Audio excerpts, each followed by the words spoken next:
Welcome back to channel accounts वाला और मैं हूं आप सभी का कॉमर्स गुरु डॉक्टर प्रदीप गुप्ता सर। बच्चों, अभी अभी मेरा सारा वीडियो फंडामेंटल पर समाप्त हुआ है। लगभग 14 वीडियो मैं अपलोड किया हूं फंडामेंटल को लेकर। फास्ट एडजस्टमेंट हमारा लास्ट टॉपिक था वो। देखो, आज एक नए टॉपिक पर हम लोग डिस्कस करने जा रहे हैं जिसका लेक्चर नंबर 1 होने जा रहा है। और ये एक नई टॉपिक जो है बहुत ही इंपॉर्टेंट टॉपिक है अकाउंट्स के लिए, अकाउंटिंग स्टूडेंट्स के लिए, किसी भी बिजनेस के लिए, फर्म के लिए। इस टॉपिक का नाम है गुडविल। बहुत ही इंपॉर्टेंट टॉपिक है ये गुडविल। देखो, गुडविल का लेक्चर 1 होगा। तो आज हम लोग डिस्कस करेंगे पूरे क्लास में गुडविल को लेकर। क्या क्या डिस्कस करेंगे गुडविल पर, कि गुडविल इज व्हाट, गुडविल क्या है, इस पर डिस्कस करेंगे हम लोग। गुडविल इज व्हाट, गुडविल क्या है, इंपॉर्टेंस ऑफ गुडविल, गुडविल की इंपॉर्टेंस क्या है, उसकी महत्व क्या है, ये जानेंगे हम लोग। टाइप्स ऑफ गुडविल, कितने तरह के गुडविल होते हैं, ठीक है, that is classification of goodwill. तो टाइप्स ऑफ गुडविल को भी हम लोग समझेंगे आज की क्लास में।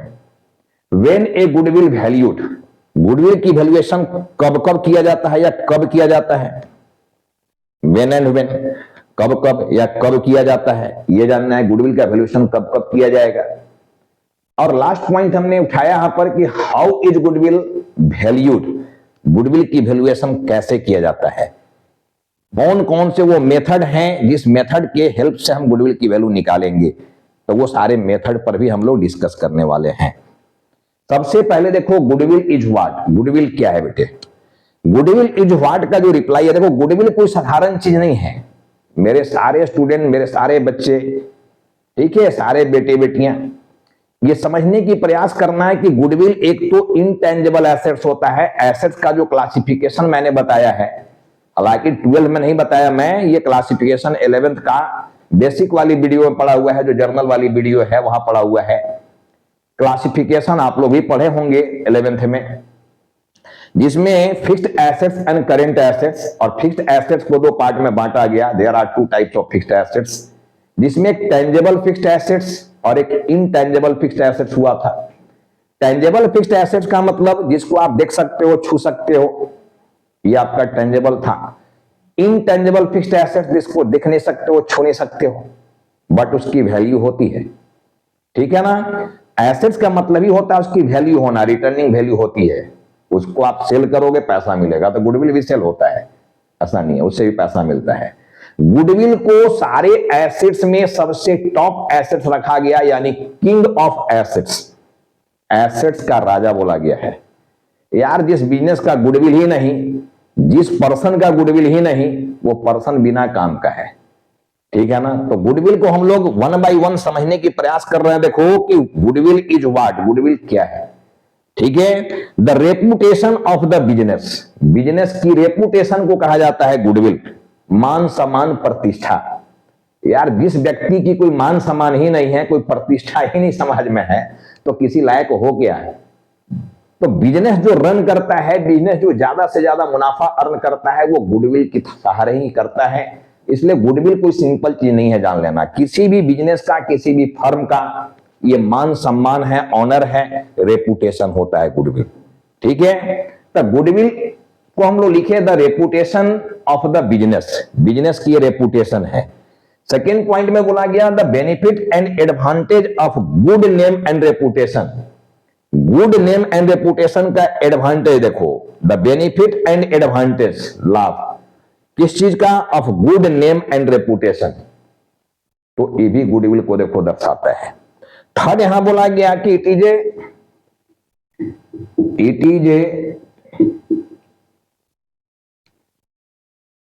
इंटेंजिबल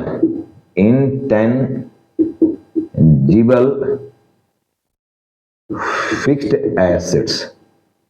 क्या है ये, intangible fixed asset, fixed asset है, देखना, fixed assets, not a fictitious asset. ये फिक्टिटियस एसेट नहीं है, कैसा एसेट है, इंटेंजिबल एसेट्स।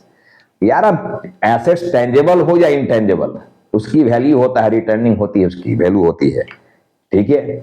लेकिन जो फिक्टिटियस एसेट्स होते हैं उसकी वैल्यू नहीं होती है। अब ये फिक्टिटियस होता क्या है? फिक्टिटियस की शुद्ध हिंदी समझोगे बनावटी संपत्ति। रियल में ये संपत्ति है नहीं, मान लिया गया, इनको बना दिया गया, क्योंकि हमारे पास और कोई विकल्प ही नहीं है। अरे पिलर तो 4 ही होते हैं ना जी, 2 डेबिट के पिलर, ठीक है। 2 डेबिट के पिलर में एक एक्सपेंसेस लॉसेस, एक एसेट्स, ठीक है। और तीसरा हमारा क्या है? तीसरा पिलर में क्रेडिट के 2 पिलर, जिसमें तीसरा पिलर इनकम आ गया और चौथा लायबिलिटी आ गया। यानी 2 क्रेडिट के पिलर हैं, 2 डेबिट के पिलर हैं।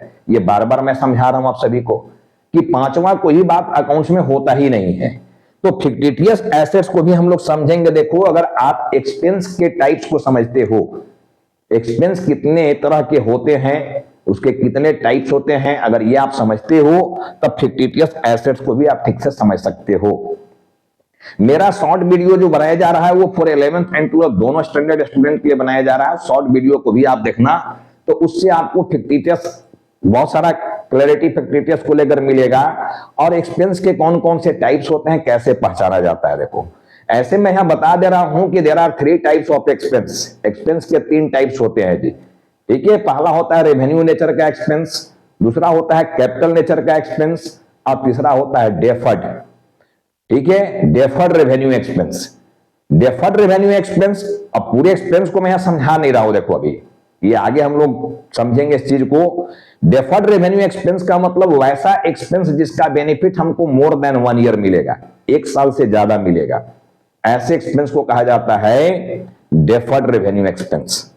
उसके सबसे ब्रिलियंट, सबसे अच्छा एग्जांपल माना जाता है एडवर्टाइजमेंट, विज्ञापन।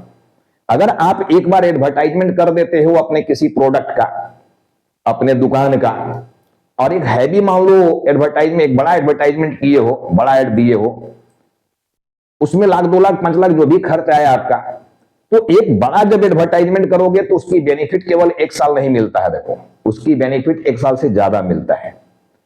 अब जैसे मान लो एडवर्टाइजमेंट के नाम पर आप 5 लाख रुपया खर्च कर दिए हो, 5 लाख, इनकम टैक्स डिपार्टमेंट बोलता है कि इतना बड़ा अमाउंट जो खर्च किए हो, एज पर आईटी रूल मैं समझा रहा हूं, देखो as per income tax rule बोलता है कि जो भी एडवर्टाइजमेंट है उसकी बेनिफिट 5 साल मानकर चलो। तो हम लोग 1 साल का जो एक्सपेंस लेंगे डिवाइड बाई 5 करेंगे तो आएगा अपना 1 लाख रुपीज।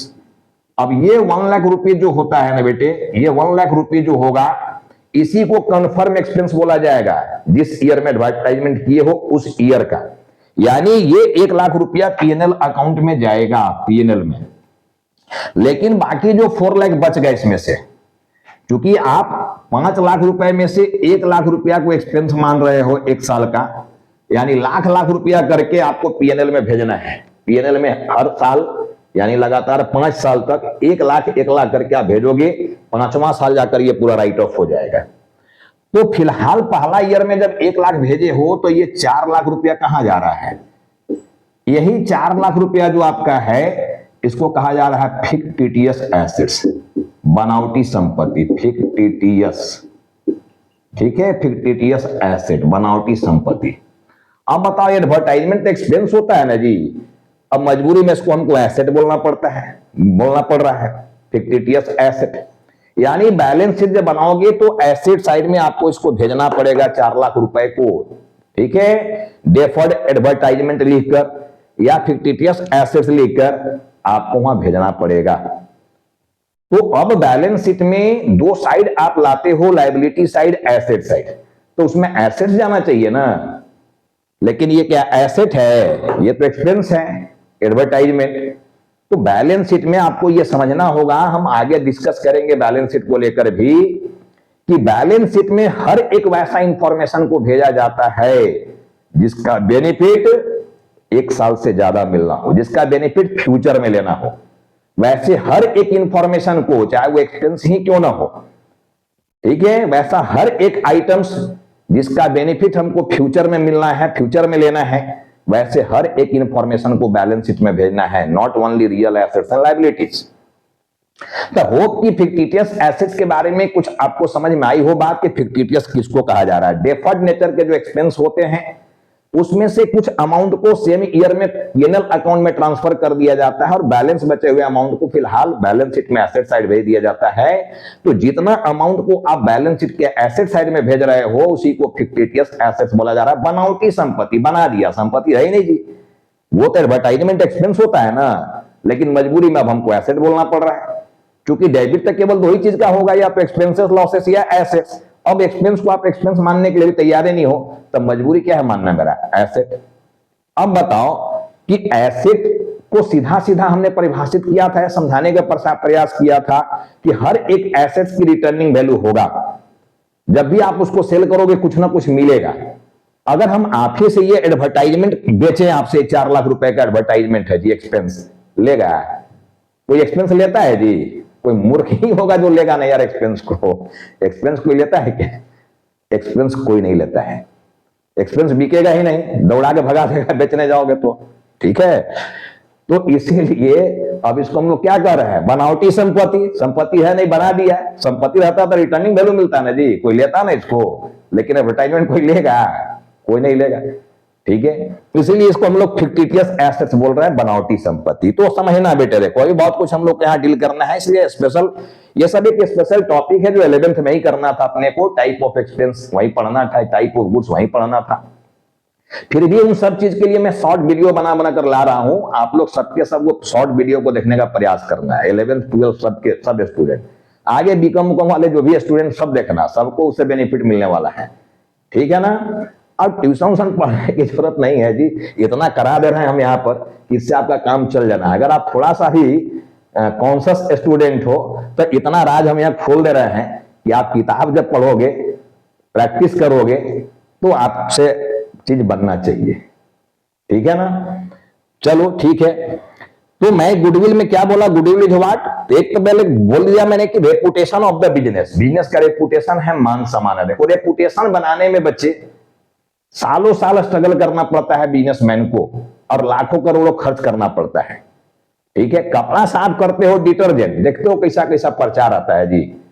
गुडविल बनाने के लिए प्रचार का फ्री में कर रहा है। जो भी एक्टर एक्ट्रेस हैं जिनसे प्रचार करवा रहे हो, जैसे दाग अच्छे हैं, इतना चीज बोलने के लिए उसको करोड़ों रुपया दिया गया है। जहां टाइड है वहां व्हाइट है, इसका प्रचार है, देखिए रहे हो ना। पहले इस्तेमाल करो देन विश्वास करो। इतना टीवी पर बोलवा रहे हो, करोड़ों उसको दे रहे हो, तब पब्लिक के दिमाग में जाता है कि भैया ये दाग अच्छे हैं वाला जो विज्ञापन आ रहा है ना, ये रियल में बढ़िया चीज है, इसी से कपड़ा धुलना चाहिए। तो क्या हुआ, डिटर्जेंट का सेल बढ़ गया। अब उधर प्रचार करवाया बढ़िया बढ़िया एक्टर एक्ट्रेस से, इधर सेल पब्लिक में बढ़ गया। तो सेल ही तो बढ़ाना है। गुडविल क्या करता है, गुडविल सेल ही तो बढ़ाता है, जिससे आपका प्रॉफिट बढ़ जाएगा। तो गुडविल बनाने के लिए आपको स्ट्रगल करना है, देखो मेहनत करना पड़ता है, पैसा खर्च करना पड़ता है। प्रोडक्ट तो होना ही चाहिए, लोकेशन सही होना चाहिए, प्रोडक्ट बढ़िया होना चाहिए, दाम भी अच्छा होना चाहिए, ठीक है ना, क्वालिटी होना चाहिए। केवल प्रचार भर करें, क्वालिटी नहीं है तो एक बार गुडविल बना सकते हो, कस्टमर को बार बार थोड़ी बना सकते हो जी। तो गुडविल को टिल लाइफ मेंटेन करने के लिए आपको बाकी भी एस्पेक्ट पर ध्यान देना होगा, ठीक है। तब जाकर गुडविल आपका कंटिन्यू बना रहता है। आपका कंसर्न जो बिजनेस है वो प्रॉफिट मेकिंग बना रहेगा। तो गुडविल कोई साधारण चीज नहीं है, जान लो, ठीक है। तो रेपुटेशन आपका गुडविल से देखो गुडविल बना हुआ है। बेनिफिट एंड एडवांटेज समझा दिए हैं। It is an intangible assets. Intangible asset से वैल्यू हमको मिलना है, वो सेल होगा, यानी गुडविल सेल भी होता है, उससे वैल्यू मिलेगा। फिक्टिशियस एसेट्स बनावटी संपत्ति सेल नहीं होता है, देखो एक्सपेंस है, सेल ही नहीं होगा, ठीक है ना। तो क्लियर लिखा गया कि it is intangible fixed assets not a fictitious assets. Fictitious assets नहीं है, ये बनावटी संपत्ति नहीं है। फिक्टिशियस और इंटेंजिबल में अंतर समझना। इंटेंजिबल एसेट सेलेबल एसेट्स है, सेल होगा, वो उससे पैसा मिलेगा। लेकिन फिक्टिशियस एसेट्स सेलेबल एसेट्स नहीं है, ठीक है, रियलाइजेबल एसेट्स नहीं है, वो उससे कोई भी पैसा रियलाइज नहीं होगा। बस इतनी अंतर समझना। तो मैं यहां पर समझाया कि गुडविल इज व्हाट, गुडविल क्या है। अब देखो टाइप्स ऑफ गुडविल की बात करें हम लोग, there are 2 types of goodwill. Goodwill के 2 टाइप्स होते हैं। देखो पहला टाइप्स में क्या है, परचेज गुडविल, यानी गुडविल को खरीदा गया है। अभी मैं बोला कि जब वो एसेट्स है तो खरीदा बेचा जाएगा ना जी। अगर आप किसी के बिजनेस को ही परचेज कर ले रहे हो और बिजनेस अगर रनिंग बिजनेस है, प्रॉफिट मेकिंग कंसर्न है, तो आपसे गुडविल का भी पैसा अलग से मांगेगा। एसेट्स लायबिलिटी का जो उलेगा गुडविल का भी पैसा अलग से मांगेगा। तो यहां पर हो गया परचेज गुडविल। ठीक है, यहां लिख रहा है कि it is shown in the books of accounts. अगर आपका परचेज गुडविल हो, खरीदे हो, उसके लिए कोई प्राइस दिए हो, तो बुक्स ऑफ अकाउंट्स में उसको दिखाया जाता है। अलग बात है कि ग्रेजुअली वो राइट ऑफ हो जाता है, वो आगे हम लोग एडमिशन में समझेंगे, ठीक है ना, लेकिन वो बुक्स ऑफ अकाउंट्स में दिखाया जाता है। और सेकेंड होता है देखो सेल्फ जनरेटेड या वैल्यूड गुडविल। सेल्फ जनरेटेड यानी खुद वैल्यू निकाले हो अपने ही बिजनेस का, या जो बिजनेस आप ले रहे हो, ठीक है, या अपने ही बिजनेस का आप गुडविल की वैल्यूएशन निकाल रहे हो कि आज के डेट में आपकी गुडविल की वैल्यू क्या है, ये जानना चाह रहे हो। क्यों जानना चाह रहे हैं, अगले पॉइंट पर हम लोग आएंगे। तो सेल्फ जनरेटेड या सेल्फ वैल्यूड गुडविल भी होता है। It is not shown in the books of accounts. इसको बुक्स ऑफ अकाउंट्स में नहीं दिखाया जाता है। अगर सेल्फ जनरेटेड आपका गुडविल है तो बुक्स ऑफ अकाउंट्स में नहीं दिखाया जाएगा, लेकिन परचेज गुडविल है, खरीदे हो, उसके लिए पे किए हो, तो बुक्स ऑफ अकाउंट्स में दिखाया जाता है। तो थ्योरी के नाम पर मैं बात किया कि गुडविल इज व्हाट, गुडविल क्या है, ये मैं समझाया। इंपॉर्टेंस अभी मैं समझा रहा हूं, देखो टाइप्स ऑफ गुडविल में यहां समझा दिया कि गुडविल दो तरह के होंगे, purchase goodwill and self generated, that is valued goodwill. अब देखो गुडविल की इंपॉर्टेंस क्या है। अभी मैं समझाया किंग ऑफ एसेट, सबसे टॉप एसेट गुडविल ही होता है किसी भी बिजनेस का। ठीक है, तब इंपॉर्टेंस ऑफ गुडविल में क्या होता है देखो कि इफ कैपिटल इज लॉस्ट, तो बोलता है कि nothing is lost. Nothing is lost.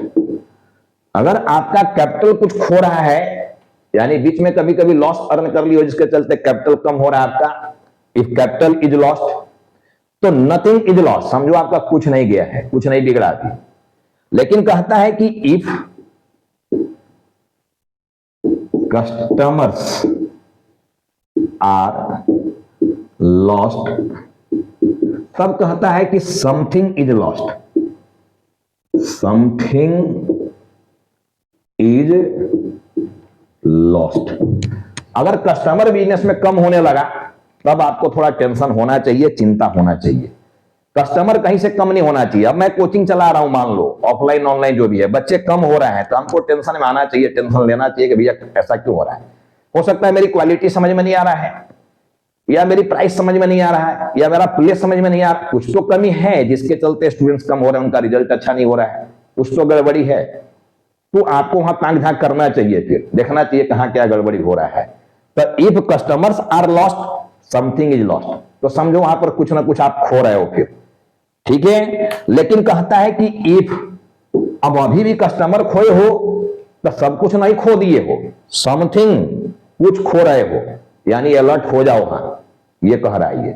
लेकिन अब कह रहा है तीसरा में कि इफ गुडविल इज लॉस्ट, अगर गुडविल ही लॉस्ट हो गया तो कहता है everything is lost. Everything is lost. अब कहता है कि अगर गुडविल आपका चला गया बिजनेस का तो आपका सब कुछ चला गया, कुछ बचा ही नहीं। तो गुडविल वो रेपुटेशन होता है, जान लो। तो ये इंपॉर्टेंस में समझाया कि इंपॉर्टेंस में क्या चीज है।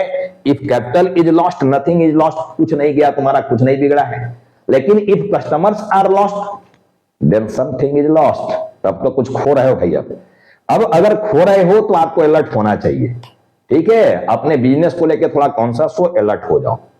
और इफ गुडविल इज लॉस्ट, सब कुछ चला गया, कुछ बचा ही नहीं आपके पास, कोई पूछने वाला नहीं है, ये लास्ट विकल्प हो गया, देखना।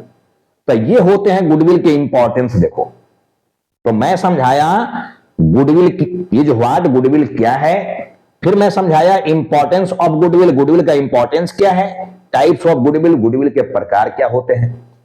अब सवाल है कि when is goodwill valued, goodwill की वैल्यूएशन कब किया जाता है, देखो कब वैल्यू निकाला जाएगा। अब मैं इधर से मिटा रहा हूं बेटा, देखो जगह नहीं है, हटा रहा हूं इधर।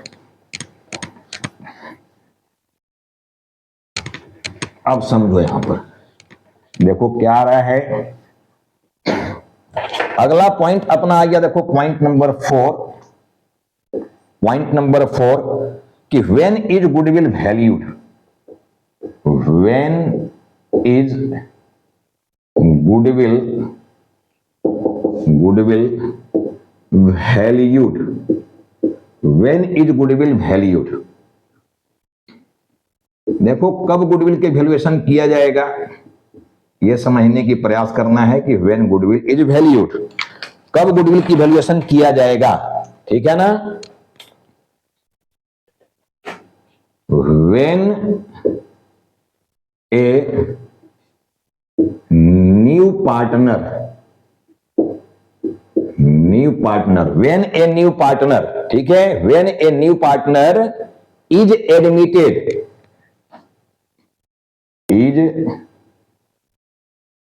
एडमिटेड, जब कोई नया पार्टनर को आप एडमिट कर रहे हो, यानी एडमिशन का केस है जब, तब गुडविल की वैल्यू निकाला जाएगा।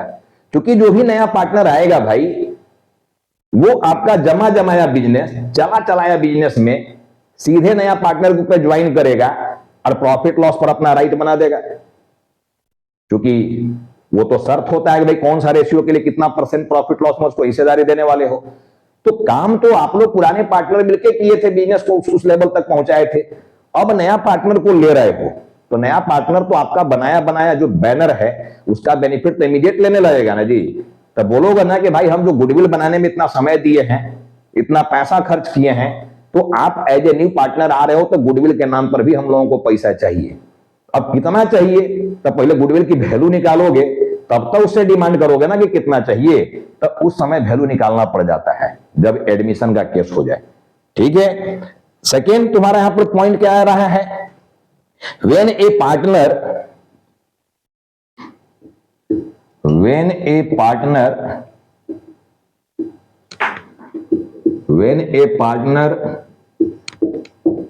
रिटायर्स, ठीक है, जब तुम्हारा पार्टनर कोई पुराना पार्टनर है वो फर्म छोड़कर जा रहा है, तो वो भी बोलेगा ना कि भाई आपका बिजनेस का गुडविल बनाने में पूरा 100% हमने ही मेहनत किया है, अब मैं बिजनेस छोड़कर जा रहा हूं। तो जब आने वाला नया पार्टनर से आप गुडविल के पैसा मांगते हो, तो हम तो पुराने हैं, तो जब हम जा रहे हैं तो गुडविल का हमको भी अमाउंट दोगे ना जी। तो गुडविल की वैल्यू निकालो, जितना बन रहा है उतना गुडविल का एक्स्ट्रा पैसा अपने को चाहिए। तो उस समय ही गुडविल की वैल्यू आपको निकालना पड़ जाएगा अपने फर्म का, कि मेरे फर्म की गुडविल की वैल्यू क्या है। इसी तरह होता है कि व्हेन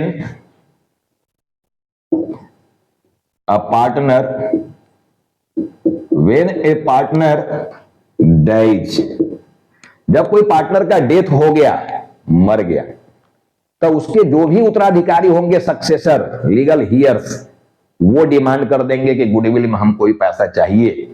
क्योंकि मेरे जो गार्जियन थे वो बिजनेस को चलाने में इंपॉर्टेंट रोल दिए थे, अपना भूमिका दिए थे। तो गुडविल की वैल्यू अभी निकालिए, अभी का वैल्यू क्या है गुडविल का, और उसमें जो भी मेरा रेशियो है उसके अकॉर्डिंग हमको पैसा गुडविल का चाहिए।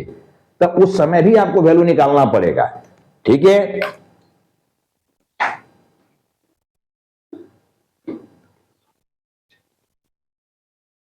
इसके बाद देखो होता है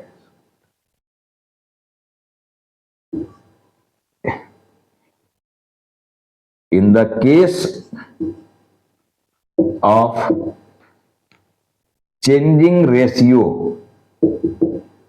चेंजिंग एग्जिस्टिंग रेशियो, जो पहले का रेशियो है उसमें अगर कोई चेंजिंग कर रहे हो तो उस समय भी गुडविल की वैल्यू निकालना पड़ेगा आपको। कैसे निकाला जाएगा वो लास्ट पॉइंट मेरा यहां देखो आया हुआ है, हाउ इज गुडविल वैल्यूड या कैलकुलेटेड, उस पर मैं आ रहा हूं। पहले when is goodwill valued, goodwill की वैल्यूएशन कब किया जाना है, कब कब गुडविल की वैल्यू निकाला जाए, when and when.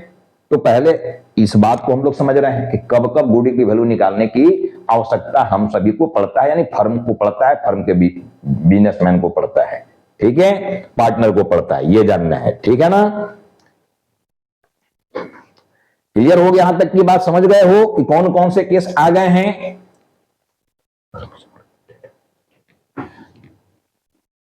when the firm is amalgamated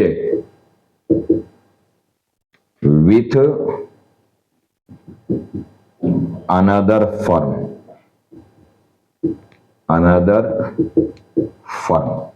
ठीक है। अमालगमेशन का मतलब होता है जब दो बिजनेस एक साथ मर्ज हो रहे हो, एक साथ जुड़ रहे हो, ठीक है, और एक नया बैनर खड़ा हो रहा है। अब डिफाइन अगर इसको करना चाहे तो दो क्या होता है, दो बिजनेस आपस में मर्ज हो रहे हैं, तो दो अलग अलग बैनर का अलग अलग नाम का बिजनेस था, वो मर्ज होके एक नया बैनर खड़ा कर रहा है, तो पुराना वाला जो नाम था वो तो समाप्त हो जाएगा जी, ठीक है। तो लिक्विडेशन का मतलब होता है कंपनी को समाप्त करना। कंपनी को अगर बंद करना है तो लिक्विडेशन वर्ड आता है, समापन, लिक्विडेशन वर्ड। और पार्टनरशिप फर्म को बंद करना है तो डिसोल्यूशन वर्ड आता है। डिसोल्यूशन का हिंदी भी होता है समाप्त करना, समापन, और लिक्विडेशन की हिंदी भी होता है समापन, समाप्त करना। बट कंपनी को बंद करना हो तो लिक्विडेशन वर्ड यूज किया जाएगा, इस्तेमाल किया जाएगा, और पार्टनरशिप फर्म को क्लोज करना है तो डिसोल्यूशन वर्ड जो है वो यूज किया जाता है। तो जो दो फर्म क्या है, एक साथ मर्ज हो रहे हैं और एक नया नाम खड़ा कर रहे हैं, तो क्लियर डिफाइन किया जाता है कि two or more liquidation but a new formation is called amalgamation.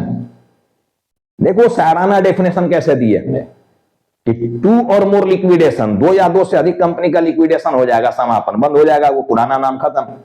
But a new formation, एक नया फॉर्मेशन होगा नए नाम के साथ, इज कॉल्ड अमालगमेशन, उसी को अमालगमेशन कहा जाएगा।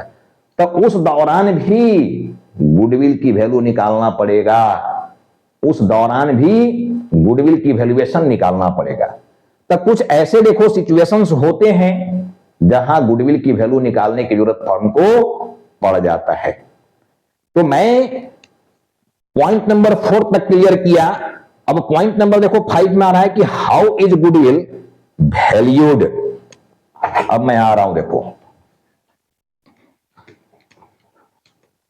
अपने लास्ट पॉइंट पर आ रहा हूं मैं, पॉइंट नंबर 5 कि how is goodwill valued. Goodwill की वैल्यूएशन कैसे किया जाता है? देखो गुडविल की वैल्यूएशन करने का मतलब क्या हो गया, मेथड्स कौन कौन से होंगे। देखो गुडविल की वैल्यू निकालने के मेथड्स कौन कौन से होंगे, ये हम लोगों को जानने की प्रयास करना है। देखो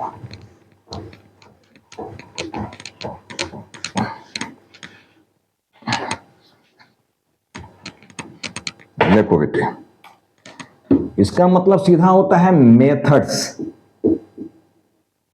methods for valuation, methods for valuation of goodwill, GW लिख दिया रखना, methods for valuation of goodwill.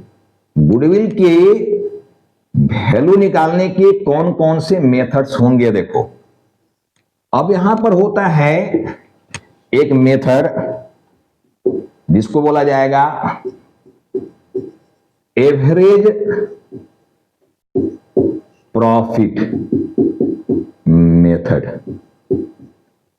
Average profit method. Goodwill की वैल्यू निकालने के एक मेथड का नाम है यहां पर एवरेज, सेकेंड का नाम हैगा देखो यहां पर super profit method, super profit method, super profit method. तो एक आपका यहां पर आ गया, तीसरा हो गया देखो capitalisation, capitalisation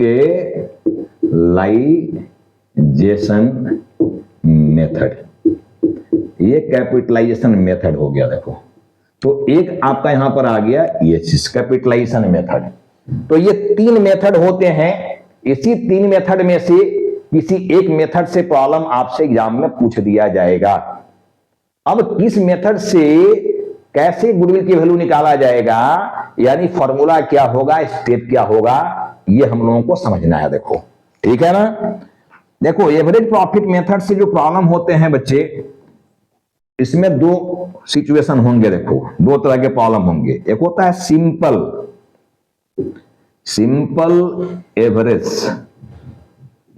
average profit method, simple. एक आपका यहां पर सिंपल हो गया, देखो। एक होता है वेटेड एवरेज प्रॉफिट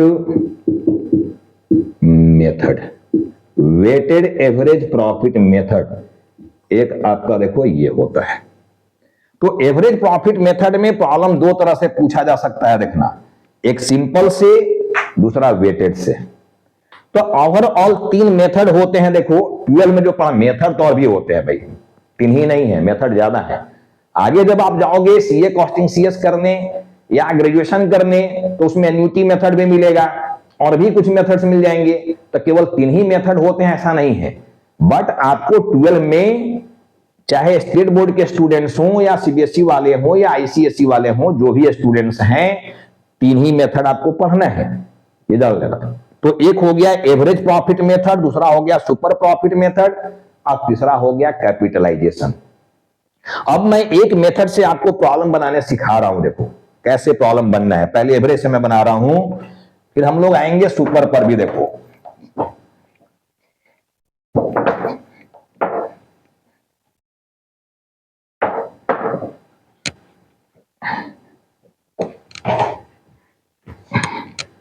एक मेथड हम लोग पहले यहां समझेंगे।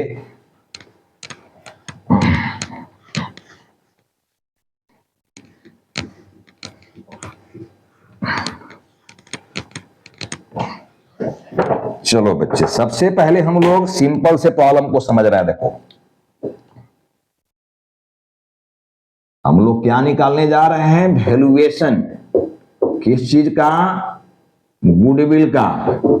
किस मेथड से, bye simple average, bye simple average method, bye simple average method, उससे निकालने जा रहे। देखो हम लोग इससे निकालना है, इससे निकालना हम लोग को। देखो भाई, following steps should be taken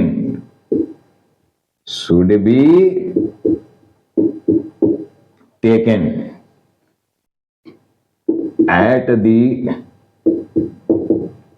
time of solving the problems। ठीक है ना। इसमें सबसे पहला देखो स्टेप वन में बोलता है कि find out total profit.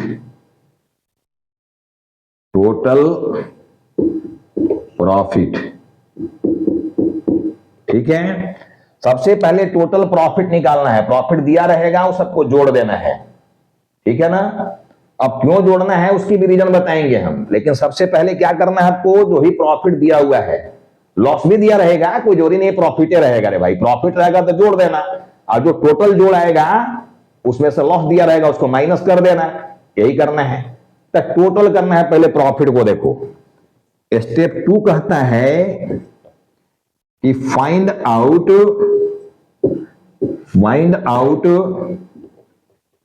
Average profit. बोलता है कि अब एवरेज प्रॉफिट निकालो।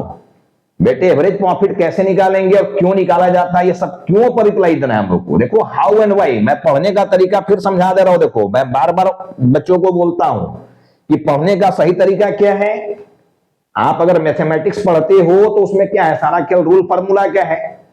तो आप कहोगे कि हाँ भाई सबसे पहले रूल्स याद किया जाता है, लेकिन रूल्स याद कर लिया, मान लो a+b का होल स्क्वायर इक्वल टू क्या होता है, अगर रूल्स याद है तो क्या आपसे बुक्स की सारी प्रॉब्लम बन जाएगी क्या। बच्चे बोलोगे नहीं सर, या कह सकते हो हाँ सर फार्मूला याद है तब बन जाएगा। ऐसा नहीं है बेटे, कोई जरूरी नहीं है कि प्रॉब्लम फार्मूला याद कर लिया तो बन ही जाएगा, ऐसा नहीं है। फॉर्मूला अगर आप याद किए हो तो इस फॉर्मूला को आपको अप्लाई करने सीखना पड़ेगा। अप्लाई कैसे करें, तरीका समझ लो पढ़ने का। हम याद वाद नहीं कराते हैं यार, और ना हमको किसी किताब से मतलब होता है ना किसी किताब की प्रॉब्लम से मतलब होता है।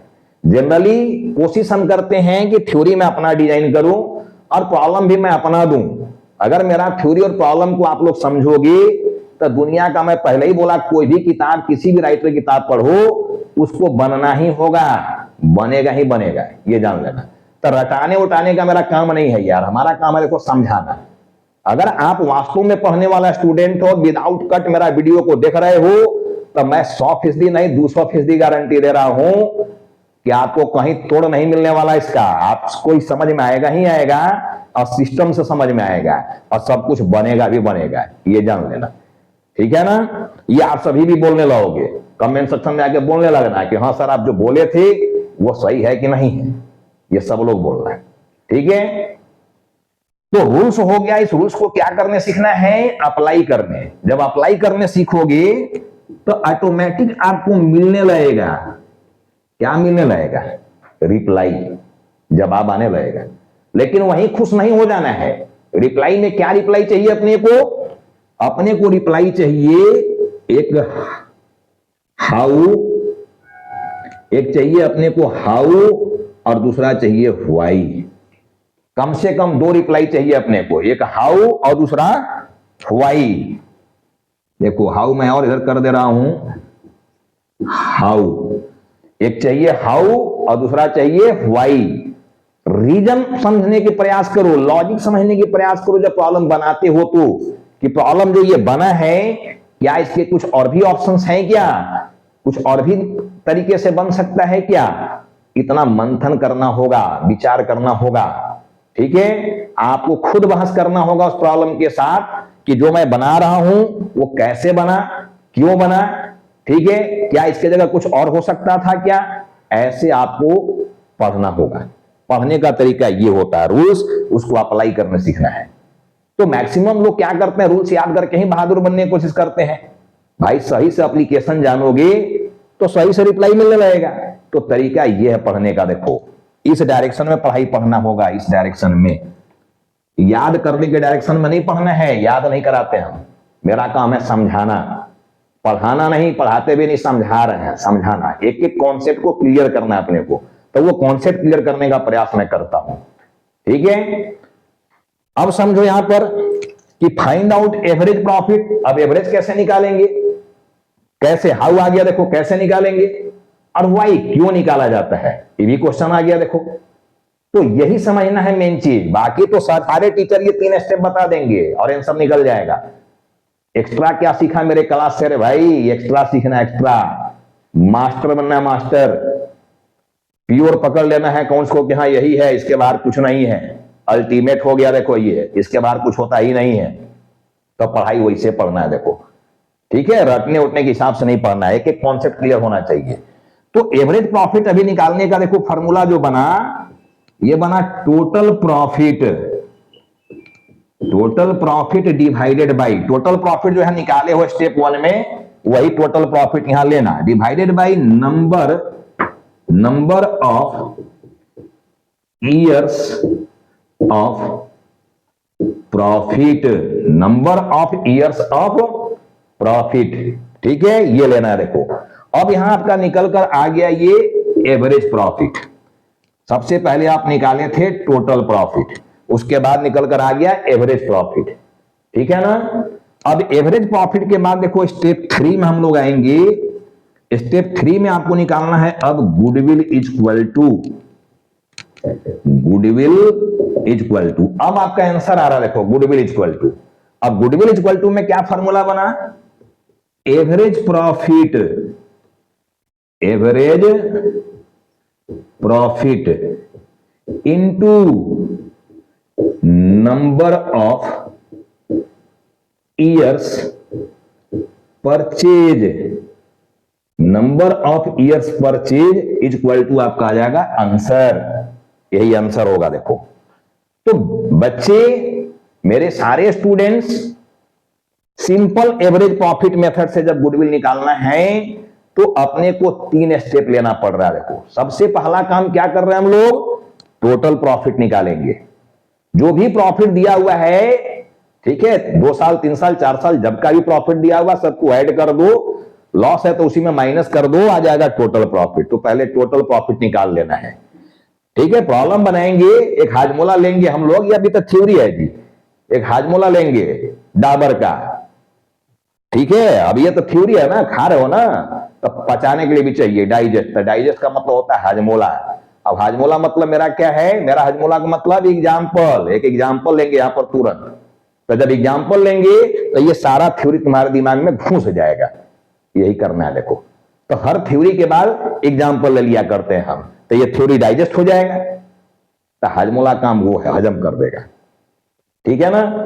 चलो, तो सबसे पहले टोटल प्रॉफिट निकाल दिए, उसके बाद क्या करेंगे, एवरेज प्रॉफिट निकालेंगे। Find out average profit.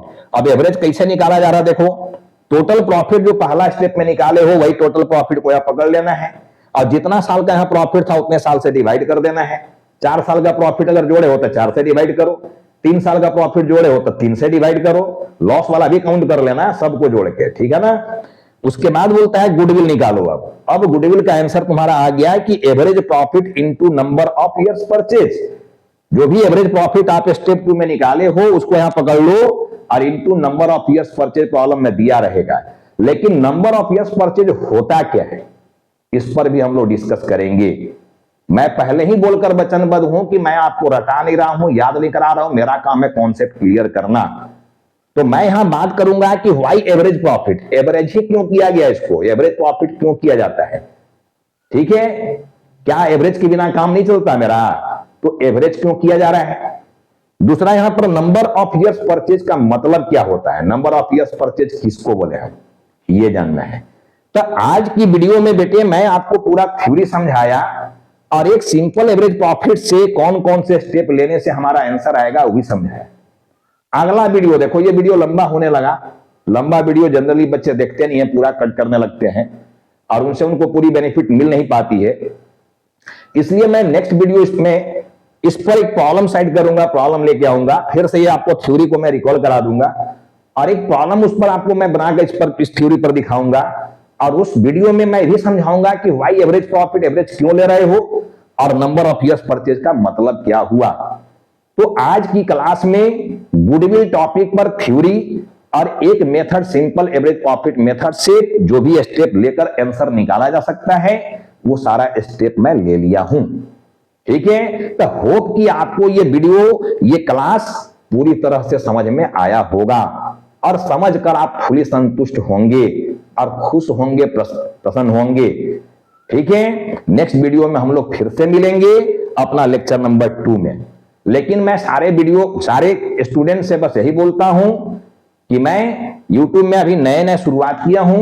आप जो भी नए स्टूडेंट्स हो, वीडियो को जरूर आप लाइक करो। लाइक करने में पैसा नहीं लगता है यार, एक लाइक तो बनता है ना, गुरु दक्षिणा चाहिए अपने को, नहीं चाहिए, या सब कुछ ऐसे ही चाहिए। तो गुरु दक्षिणा में एक लाइक बनता है, वो करो। और जो भी नए बच्चे आ रहे हो वो वीडियो सब्सक्राइब करो, थोड़ा कम सब्सक्रिप्शन हो रहा है, सब्सक्राइब करना है। और ज्यादा से ज्यादा बच्चों में देखो सीरियसली यार इसको शेयर करो, कि ज्यादा से ज्यादा बच्चे इस वीडियो का बेनिफिट ले सकें, ज्यादा से ज्यादा लोगों तक हमारा ये मैसेज जा सके, ठीक है। चलो इस वीडियो को यहीं एंड करते हैं। आप सभी को जय Hind and thanks for watching.